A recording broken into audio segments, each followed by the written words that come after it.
Day 178, tara maglakwatsa tayo dito sa Ross. Let's go! At eto nga mga biyang unang bumungad sa atin, yung kanilang mga branded na pabango. Actually, hindi ako familiar sa mga yan kasi hindi naman ako gumagamit yan kasi syempre ang mahal, 'di ba? Pero sabi nung kasama ko, mura na daw yung mga presyo niyan kung sakaling titingnan mo o bibilin mo sa mga regular stores. So ito yung ilan sa mga presyo, tingnan nyo na lang. Ayan. So meron ditong tig $16.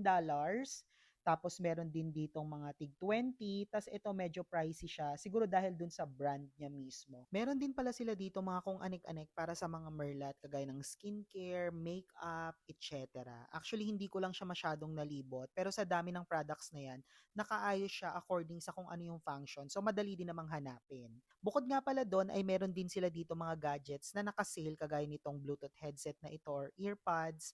Yan yung mga presyo nila na kung tutuusin ay okay din naman at mura na, 'di ba? Pero ayun nga, nung nakaraang linggo lang o last month ba 'yon, nag-sale talaga itong Ross ng sobra-sobra to the point na yung ibang item ay less than $1 lang. So imaginein mo, sayang sana nakapunta tayo, 'di ba? Punta naman tayo dun sa mga shoes nila. So nakaayos din ito ng by sizes. So pumunta tayo dun sa size natin. Ang daming pagpipilian, grabe guys. Tas ito yung una kong nakita. Ayan, nagandahan ako dito. Ayan yung presyo niya.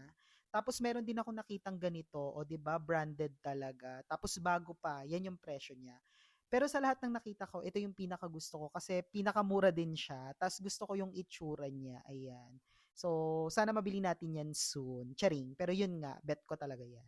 Maraming klase ng sapatos dito. Ikaw na lang talaga yung mamimili. At saka syempre, dun sa mga sizes, kung ano yung kasya talaga sa'yo. So meron din sila ditong Adidas. Ito hindi ako familiar dito sa brand na ito, pero magaan siya at malambot. Tapos itong brand na to, alam naman na natin yan. And this one.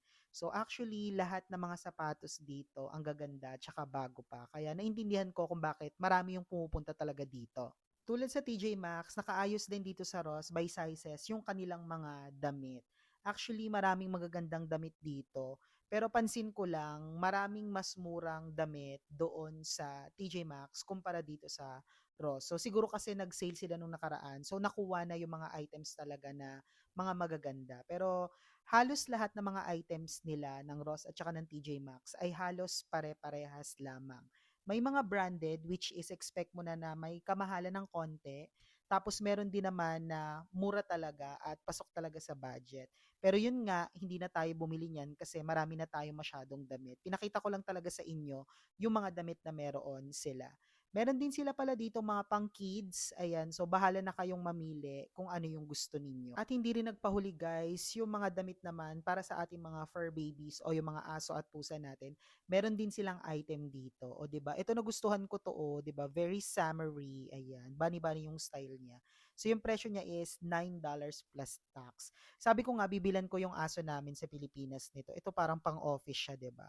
Pero ito yung bet kong bilhin dun sa aso namin para kay Kit Kit. Ayan, $12 siya. So sana nandyan pa siya bago ako umuwi para mabili ko talaga siya ng bongga. At isa nga sa pinaka pinunta namin dito ay ang magtingin ng bag kasi nga yung kapatid ko nagpapahanap siya. So ito feeling ko bet niya to. Pag-ipunan mo to girl para pag umuwi ako meron ka ng bag. Ganon, charing. Tapos ayan, meron din silang Adidas. Karamihan sa mga bag nila dito guys, nakaayos sila according to color. Ayan, meron din sila mga high-end bags na naka-sale kagaya nitong Guess na tama ang spelling, charing. Tapos meron din silang mga feeling ko mga local brands pero maganda pa rin naman yung mga quality niya kasi nahahawakan ko tsaka medyo magaan. Ayan. Ito ang ganda nito pang pasok sa opisina. Yan yung kanyang presyo. O, 'di ba? Tas ito din, pang teenager, ayan, backpack siya, tas yan yung brand, o, 'di ba? Pero kung teacher ka, feeling ko ito yung bag na para sa yung parang pang-uuwi ng probinsya kasi marami kang malalagay, 'di ba? So pag-ipunan niyo na yan, guys. Tapos ito din, gustong-gusto ko tong Adidas na ito na tama ang spelling.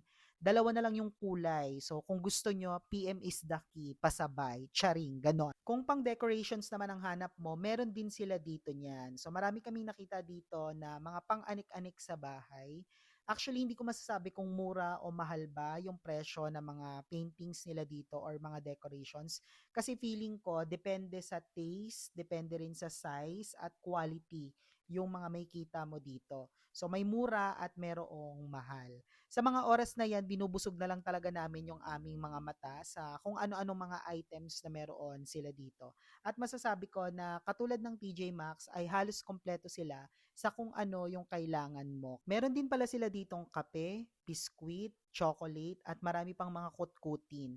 Mas mura ito base sa aking experience na araw-araw na pamimili kumpara sa mga regular stores. Pero syempre, i-check natin kung hanggang kailan nga ba ito o yung kanilang expiration. At dito na nga nagtatapos ang lakwatsa natin for today's video. Maraming salamat sa panonood. Hanggang sa muli. Bye!